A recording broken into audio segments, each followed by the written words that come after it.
Structure maintenant. Je vais dessiner mes poutres en premier.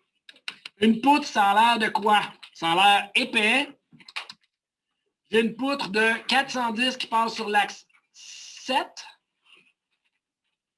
Ma 410, ça fait 150 mm de large, puis 410 de haut, nominalement, mais ça, on va dire que c'est ça. C'est gras, fait que je vais la mettre bleue. Comme ça, elle va apparaître vraiment massive. Contrairement à une poutrelle qui serait 100 mm de large, 350 de haut, dans notre cas, 350 ou 500? 350, hein? Ah, ben, ça dépend de l'étage. Ouais. Ah, ça dépend de l'étage en plus. Ouais, sinon, ouais. c'est 500? Ah,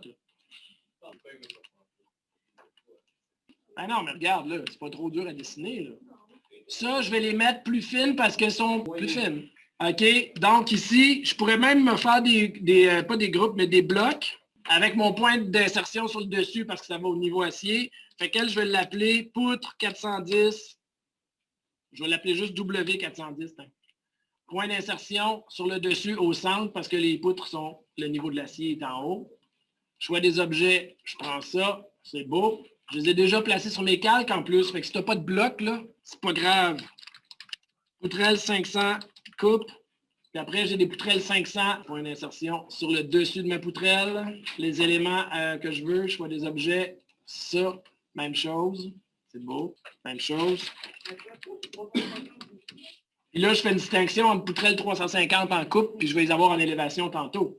Donc, point d'insertion sur le top, choix des objets, ça, c'est super. Maintenant, je peux aller les placer aux bons endroits. Je commence par les poutres. Fait que j'ai une W410 au toit. J'ai une W410 au rez-de-chaussée aussi. En dessous. OK? Sous la dalle de béton.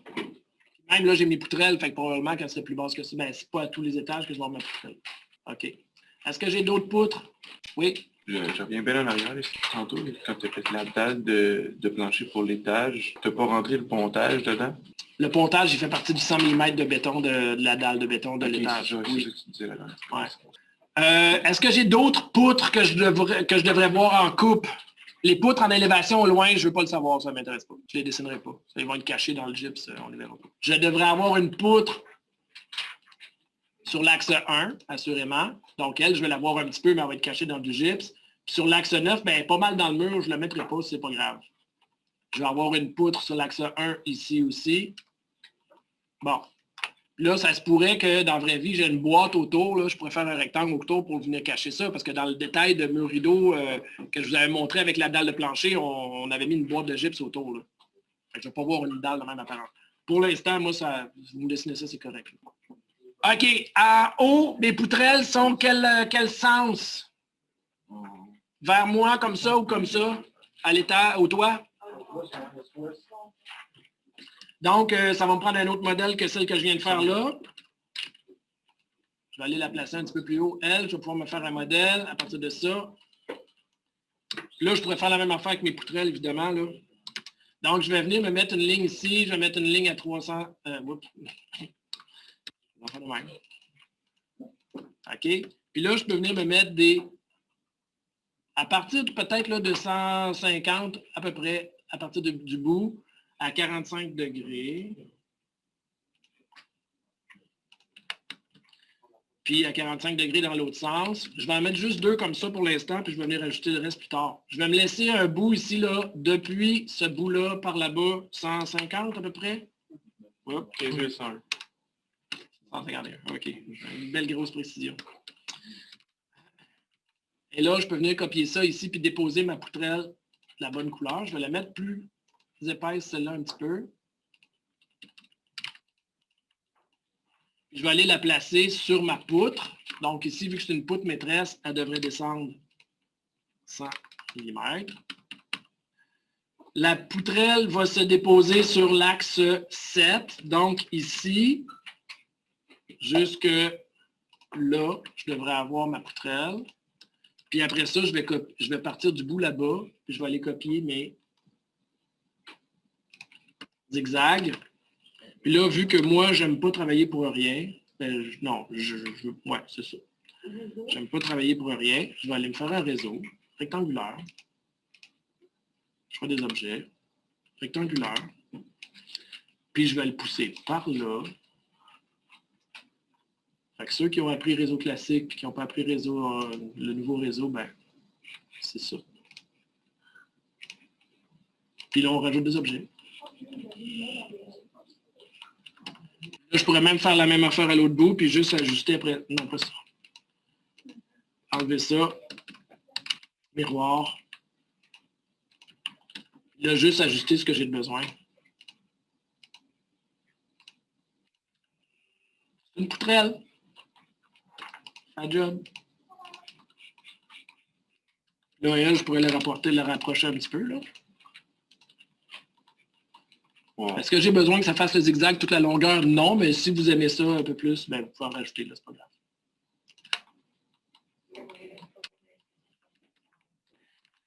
C'est la même affaire de l'autre bord, me semble. Fait que je vais partir de mon axe, je vais aller me placer ici, je vais étirer, ou je vais copier l'autre que j'avais d'ici. Copier, partir de l'axe, je m'en vais sur l'axe. Puis là, j'enlève ce que j'ai de trop. Miroir. Ben non, c'est déjà fait. Non, même pas efface, je raccourcis. Est-ce que c'est des poutrelles? J'ai des poutrelles. Ben, je veux que ce soit pas trop fin, mais pas trop épais non plus, on ne coupe pas dedans. Vert ou cyan, pour moi, ce serait acceptable. OK, l'autre ici, en bas, c'est des épaisseur. OK, est-ce que j'ai des poutrelles de liaison? Parce que là, maintenant, je les vois dans l'autre sens, hein, ils sont face à moi. Donc, maintenant, je dois tenir compte des poutrelles de liaison. À l'étage, ici, quand je les voyais en élévation, mes poutrelles, je devais tenir compte de mes appuis, aller placer mes appuis d'abord, donc les poutres. Maintenant, je dois tenir compte des liaisons. Où sont mes liaisons? 5 puis 8. J'en ai une sur 5 que je ne vois pas parce qu'elle est de l'autre bord de mon mur. Puis j'en ai une sur 8. Je commence par elle. Ensuite, entre 5 et 8, j'en ai 2 répartis également, c'est vrai?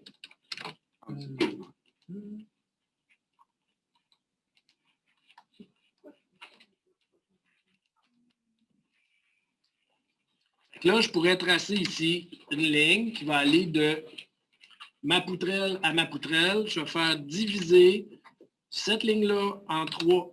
La distance que ça me donne, là, ça ne m'intéresse pas de le savoir. Entre 8 et 7, il y en a 2. Il me reste à effacer ça, puis effacer ça.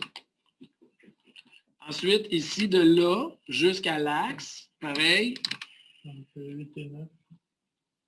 Mon axe qui est quelque part ici. Perpendiculaire à cette ligne-là, PER. À cette ligne-là. Fait que là, il va me tracer une ligne jusqu'à plus bas, là, quand ça va être perpendiculaire. J'ai combien d'espace entre entre l'axe 8 et l'axe 9? 6. Diviser cette ligne-là en 6. Il y a 6 là. Puis là, je vais aller coller mes poutrelles. Non, Copier. il y a 6. Là, excusez, il y a 7 espaces. OK, je recommence. CTRL Z. C'est moins. C'est U. Diviser ça en 7. Donc, je vais aller copier. Et si vous faites le compte,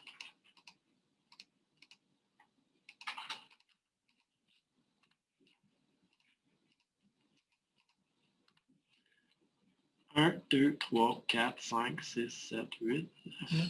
Est-ce que vous aviez 9 poutrelles de 7 à 9? Ouais. Sauf que là, sont bien placées. Ce qui va être plus dur ici, plus subtil peut-être, c'est que là, j'ai des poutrelles derrière entre 4 et 7, j'en ai derrière mon mur que je ne verrai pas. Fait que là, je vais juste me soucier de celles qui sont de 4 à 1.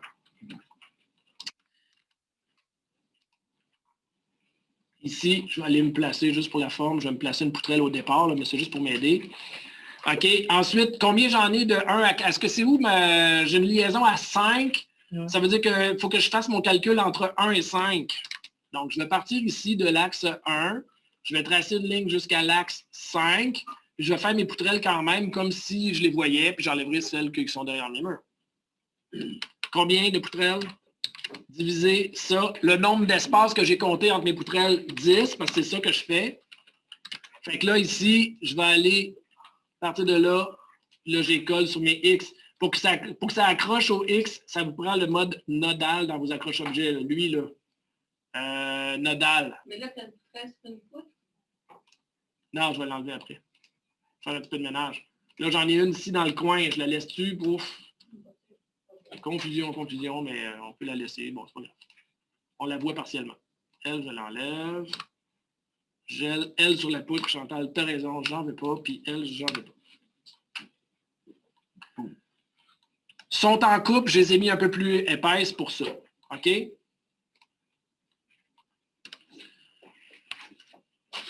Poutre de rive, poutre maîtresse, tout ça, les poutres de rive, souvent, sont plus petites que l'épaisseur de mon mur, sont cachées dans le mur, je ne les dessine pas.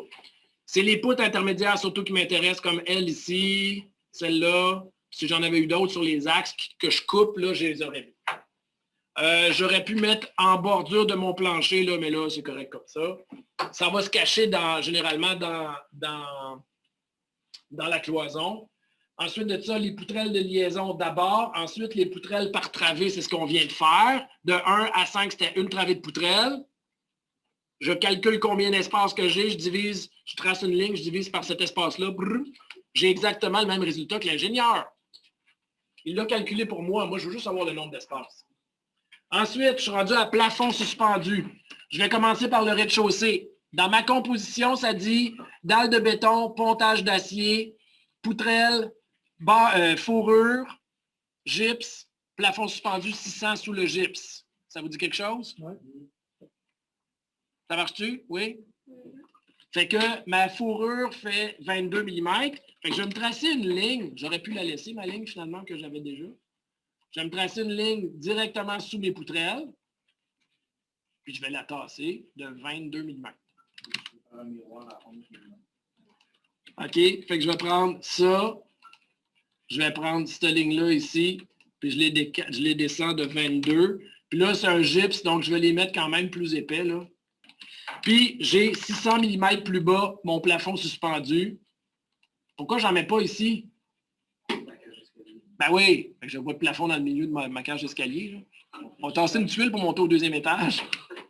Je ne mets pas les suspentes, là, on se calme les nerfs. Là. La suspente, c'est un fil d'à peu près 1,5 mm. Vous avez vu dans le plafond l'autre jour, puis il faudrait que je dessine ça à l'échelle 100. Hey! Wow! Donnez-vous de quoi respirer. OK? Fait que mon rez-de-chaussée est fait. Ben là, on ne les dessine pas. Là. On va garder de l'air jusqu'à la fin de l'examen. Pareil ici. Donc, je vais faire un décalé de 600 mm pour mes poutrelles parce qu'au toit, quand j'arrive au toit, j'ai ma poutrelle, j'ai pas de gypse, puis j'ai 600 mm sous la poutrelle, j'ai mon plafond suspendu. Et là, je vais aller prolonger ma ligne jusqu'à la face de gypse de chaque bord. Oups. Là. Et là. Non. Puis, je vais matcher mes propriétés du rez-de-chaussée avec le toit. Mon plafond suspendu est posé avec tout ce qui va avec. Donc, gypse et protection incendie, etc. C'est fait. Good. Ça, c'était l'étape 9. Il me reste maintenant l'étape 10, annotation et cotation. Là, je vais coter tous mes niveaux. Fait que je vais aller placer ici une cote. Idéalement, je mets ça du même côté que j'ai mis mes titres. Là, c'est plus facile. Puis là, pour une rare fois, j'utilise la commande proche. Fait que là, je peux venir placer ça ici. Puis après ça, vu que je m'en vais dans le ruban, dans le ruban annoté, ben là, je peux continuer mes cotes. Perpendiculaire, perpendiculaire, etc. Je m'en vais comme ça de perpendiculaire en perpendiculaire.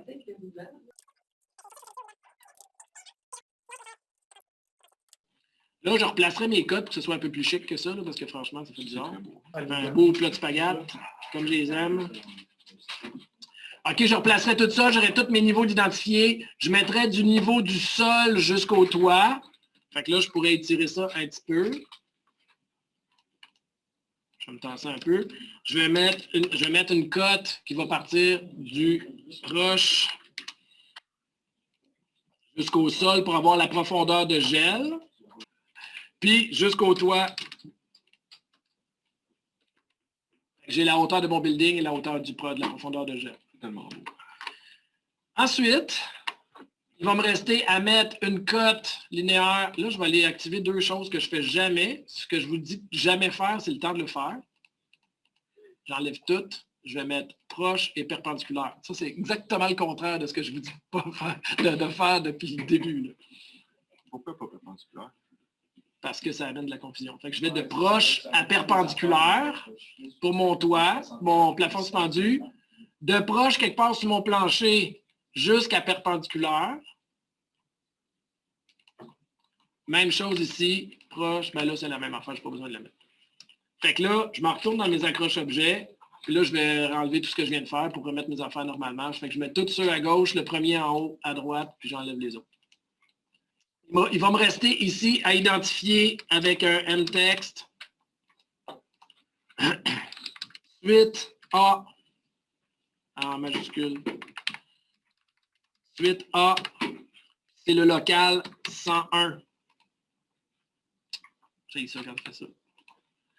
Ensuite, puis ça, je pourrais le mettre centré, là, en tout cas, c'est pas grave, là. Je vais juste aller plus rapidement. Milieu, centre. Voilà. Ça va sur un calque de texte, évidemment. On va le mettre là, je pense pas que j'ai l'autre. Même chose ici, là, puis là. Fait que ça, c'est la suite B. Non, c'est la suite C. C'est le local 201. Ça, c'est la suite D. Local 202. C'est la suite B. 102. Puis il va me rester le vestibule à identifier.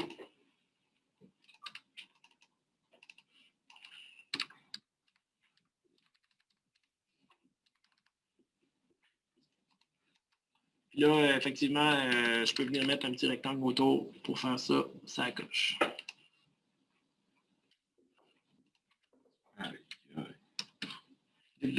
Partout. J'ai fini.